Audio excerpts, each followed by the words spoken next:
Twelfth class ही आपका 6th chapter international organisation. तो पिछले वीडियो में आप why was international organisation establish and after the cold war इसकी वर्ल्ड की जो पॉलिटिक्स कैसे चेंज हो गई है, या जो यूएनओ है उसके रिकंस्ट्रक्शन में क्या क्या चेंजेस होने चाहिए, इसके ऑर्गन्स कौन कौन से हैं, इसके बारे में रीड किया। तो नेक्स्ट जो हम पढ़ रहे हैं आगे वीटो पावर, बिल्कुल शॉर्ट में है veto power. Veto power have only 5 जो परमानेंट मेंबर्स हैं उनके पास वीटो पावर सेट होती है, and non permanent member do not have veto powers because जो अगर जो यूएनओ है इंटरनेशनल ऑर्गेनाइजेशन है उसके द्वारा किसी भी इशू को लेकर अगर किसी इशू पर डिसीजन लिया जाता है एंड जो परमानेंट मेंबर्स हैं नॉन परमानेंट मेंबर्स उसके फेवर में वोट डालते हैं, एंड जो परमानेंट मेंबर्स हैं 5 उसमें से 4 उसके फेवर में वोट डालते हैं एंड 1 वोट नेगेटिव जाता है, तो this is called veto power. जैसे इजीली बिल्कुल बता सकती हूँ, जैसे कि ये अगर 1 पर्सन है उसको 5 परमानेंट मेंबर से 4 वोट डालते हैं, तो क्या है जो 1 पर्सन है जिसने नेगलेक्ट वोट डाला है, जिसकी नेगेटिव वोट है, तो उसको क्या है हम वीटो पावर कहेंगे। ठीक है, तो देन यूएन जो UN United Nation international organisation थी 1945 से लेकर 2005 तक इसने जो अपने जो 60 ईयर्स थे वो कंप्लीट करने के बाद एक ऑक्शन सेलिब्रेट किया था। तो उस समय जो इसके जो मेंबर्स हैं उन्होंने इसको मोर इफेक्टिव बनाने के लिए इसमें कुछ चेंजेस करने के लिए कुछ सजेशंस दिए थे कि कुछ चेंजेस किए जाएं जिससे कि ये यूएन है और भी मोर इफेक्टिव बन सके। तो देन इसमें फर्स्ट अगर हम बात करें तो फर्स्ट क्या था, जैसे कि मैंने लिख रखा है peace building commission. To create peace building commission create करना चाहिए जिससे कि वर्ल्ड में क्या पीस को मेंटेन कर सकें, and establish human rights council होनी चाहिए जिसमें जो ह्यूमन राइट्स है उनको सेव किया जा सके, and signature agreement to achieve development goal को जो एट लीस्ट डेवलप्ड कंट्री हैं उनके लिए जो डेवलपमेंट गोल्स हैं उसको कंप्लीट करने के लिए कुछ एग्रीमेंट साइन होने चाहिए, एंड टू क्रिएट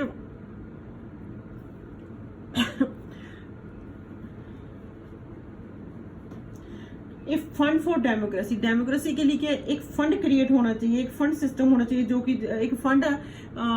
एकत्र करना चाहिए जिससे कि जो दूसरे कंट्रीज हैं डेमोक्रेटिक कंट्री उनको बेनिफिट्स मिल सके, and to agree to wind up the trusteeship council. जो ट्रस्टशिप काउंसिल है उसको खत्म करने के लिए क्या है एक ट्रस्टशिप काउंसिल को खत्म करने के लिए एक एग्रीमेंट होना चाहिए, बिकॉज जो रिच कंट्रीज हैं वो सब अब जो सभी जो डिसीजंस लेते हैं वो अपने बेनिफिट्स को लेकर डिसीजन लेते हैं, जो वीक कंट्री है वो पीछे रह जाते हैं, एंड जो एक मिलेनियम जो डेवलपमेंट गोल है उसको अचीव करने के लिए एक एग्रीमेंट होना चाहिए जिसमें कि प्राइमरी एजुकेशन होती है या चाइल्ड एजुकेशन होती है या जेंडर को लेकर जो इक्वलिटी है उन सभी एग्रीमेंट्स पर उसमें ध्यान दिया जाना चाहिए। तो ये सभी जो सजेशंस थे ये दिए गए एक्सपर्ट्स के द्वारा या उसके जो उसमें जो कंट्रीज थे उनके द्वारा ये जो सजेशंस दिए गए उसके 60 इयर्स कंप्लीट होने पर 2005 में। तो अगर हम बात करें तो इंडिया की तो इंडिया कैसे मेंबर बन सकता है, इंडिया जो है इंडिया का आपसे क्वेश्चन अगर पुट किया जाता है कि how would you support India claimed to be a member of security UN security council. कैसे क्लेम कर सकता है इंडिया अपने आप को यूएन सिक्योरिटी काउंसिल का मेंबर बनने के लिए, ऐसे उसके पास क्या क्राइटेरिया है या जिसके कारण वो अपने आप को यूएन सिक्योरिटी काउंसिल का मेंबर शो कर सकता है। तो आप अगर क्वेश्चन पुट किया जाता है ये क्वेश्चन तो आप इसमें लिख सकते हैं कि इंडिया जो है कि मोस्ट लार्जेस्ट डेमोक्रेटिक कंट्री है, वो वर्ल्ड की लार्जेस्ट डेमोक्रेटिक कंट्री है, एंड उसकी पॉपुलेशन भी मोर है, एंड वर्ल्ड में से वर्ल्ड की 1/5 ऑफ वर्ल्ड पॉपुलेशन उसका जो एक हिस्सा है 1/5 हिस्से में पॉपुलेशन है, एंड जो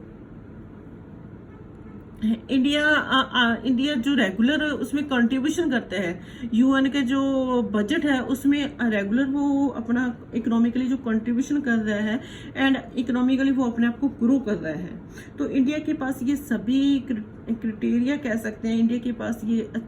गुड भी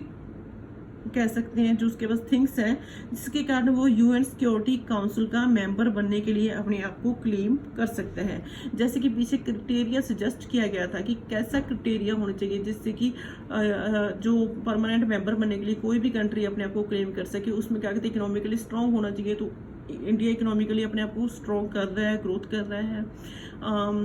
वो यूएन के बजट में कंट्रीब्यूशन करने वाला हो तो इंडिया उसमें कंट्रीब्यूशन कर रहा है। एंड वर्ल्ड के जो डाइवर्सिटी है उसमें उसका कल्चर अपने आप को रिप्रेजेंट करता हो तो वो इंडिया अपने आप को रिप्रेजेंट कर रहा है। ह्यूमन राइट्स को सेव रखता हो, डेमोक्रेटिक कंट्री हो तो इंडिया डेमोक्रेटिक कंट्री है, ह्यूमन राइट्स को सेव रखा जाता है। तो ये सभी जो है इंडिया के पास ये गुड थिंग्स हैं जिसके कारण क्या है कि इंडिया क्लेम कर सकता है कि वो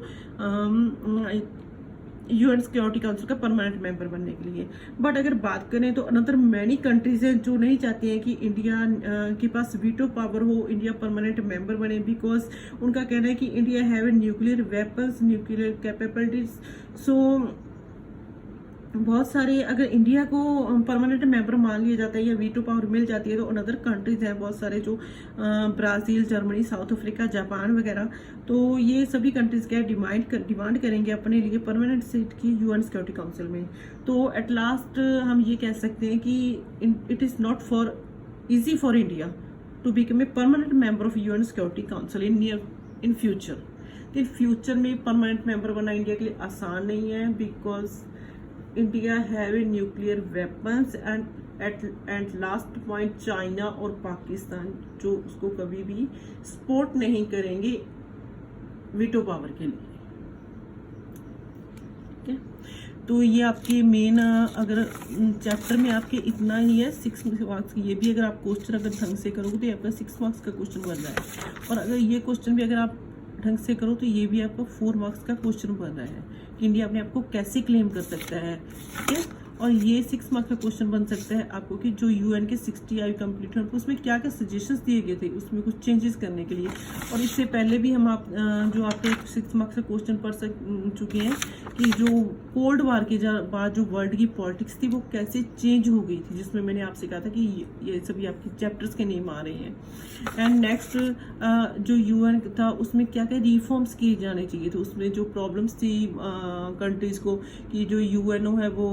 सभी कंट्रीज के साथ इक्वल बिहेव नहीं करता है, तो वो सभी जो प्रॉब्लम्स थी उनको सॉल्व कैसे किया जाता था, उसके रिकंस्ट्रक्शन के बारे में उसका जो प्रोसेस था काम करने का वो सही नहीं था, तो उन सभी में कैसे चेंजेस किए जा सकते हैं, तो वो ये भी आपके क्वेश्चन है। ठीक है, तो इसके अलावा जो अगर हम बात करें तो जो यूएन था उसने और भी बहुत सारी एजेंसीज क्रिएट की थी जिसका कि बेनिफिट आम पीपल्स को मिल सकेगी, जैसे कि वर्ल्ड बैंक जो था, ये शॉर्ट क्वेश्चंस में वर्ल्ड बैंक क्रिएट किया था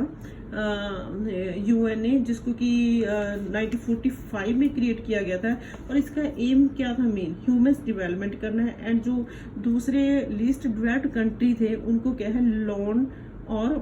ग्रांट्स प्रोवाइड करना, जिससे कि वो अपने आप को इकोनॉमिकली ग्रोथ कर सकें, वो अपनी ठीक है अपने आप को डेवलप कर सके। तो ये वर्ल्ड बैंक भी यूएन की देन है। नेक्स्ट ये आपकी बुक में शॉर्ट में दे रखे हैं WTO world trade organisation. World trade organisation की बात करें तो वर्ल्ड ट्रेड ऑर्गेनाइजेशन का मेन क्या था, ग्लोबल लेवल पर ट्रेड करना, अक्रॉस द बॉर्डर अगर हम ट्रेड करते हैं विदाउट रेवेन्यू, उस पर किसी प्रकार का कोई रेवेन्यू नहीं लगाया जाएगा। एंड जो वर्ल्ड ट्रेड ऑर्गेनाइजेशन था उसका मेन काम था बैरियर्स को रिड्यूस करना। आप इजीली कह सकते हैं कि बैरियर्स को रिड्यूस कर दिया था उन्होंने, और जो पीपल्स थे उनके लिए क्या था एम्प्लॉयमेंट क्रिएट कर दिया था, ताकि वर्ल्ड ट्रेड अगर अक्रॉस द बॉर्डर हम ट्रेड करेंगे तो क्या है एम्प्लॉयमेंट भी क्रिएट होगा, लोगों को रोजगार मिलेगा, ट्रेड करेंगे वो, और जिससे क्या उनकी इनकम इंक्रीज होगी। एंड ड्यूरेबल जो आप कह सकते हैं कि ट्रेड सिस्टम स्टार्ट हो जाएगा, जैसे कि चाइना से देखते हैं कि हम जो लाते हैं सामान वो सस्ता होता है, तो क्या ड्यूरेबल जो ट्रेड सिस्टम है वो स्टार्ट हो जाएगा, एंड जो आपसी कंट्रीज के जो डिस्प्यूट्स हैं वो भी सेटअप हो जाएंगे। तो ये सभी पॉइंट्स को लेकर जो वर्ल्ड ट्रेड ऑर्गेनाइजेशन स्टार्ट किया गया था, एंड 164 कंट्रीज इसके मेंबर थे। बट जो लीस्ट डेवलप्ड कंट्री थी उनको ये प्रॉब्लम भी रही थी कि जो डेवलप्ड कंट्री है जैसे कि यूएस है, यूरोप है, जापान है, वो सभी क्या है जो वर्ल्ड ट्रेड ऑर्गेनाइजेशन को मैनेज करते हैं, जो सारे रूल्स उनके द्वारा मैनेज किए जाते हैं। जो अनडेवलप्ड कंट्री हैं उनको उनसे ये एक कह सकते हैं शिकायत रही थी, प्रॉब्लम रही थी। ठीक है, तो वर्ल्ड ट्रेड अगर आपसे पूछ लीजिए कि जो WTO था उसके ऑब्जेक्टिव क्या था, क्यों उसको एस्टेब्लिश किया गया था, तो आप लिख सकते हो डिस्प्यूट्स को सॉल्व करने के लिए, लीस्ट डेवलप्ड कंट्री की हेल्प करने के लिए और जो फ्री ट्रेड करने के लिए, पीपल्स की जो इनकम थी उसको इनक्रीज करने के लिए, क्रिएट एम्प्लॉयमेंट क्रिएट किया था। उसके बेनिफिट क्या थे, उसने एम्प्लॉयमेंट क्रिएट कर दिया था, उसके पीपल्स की इनकम को इंक्रीज कर दिया था, और ड्यूरेबल रेट पर जो क्या था, जो ट्रेड था वो ड्यूरेबल ट्रेड सिस्टम जो था वो स्टार्ट हो गया था। एंड जो कंट्रीज के आपस के जो डिस्प्यूट थे वो धीरे धीरे क्या थे, खत्म हो रहे थे। एंड जो बैरियर्स थे वो क्या थे, रिड्यूस हो रहे थे। ये क्या है, WTO, वर्ल्ड ट्रेड ऑर्गेनाइजेशन। अगर इसमें एक नेक्स्ट बात करें तो IAEA दे रखा है, the international atomic energy agency. तो इसको क्रिएट किया गया था 1957 में, और इसका मेन एम क्या था, promoter the peaceful use of nuclear energy. जो न्यूक्लियर एनर्जी है उसको किस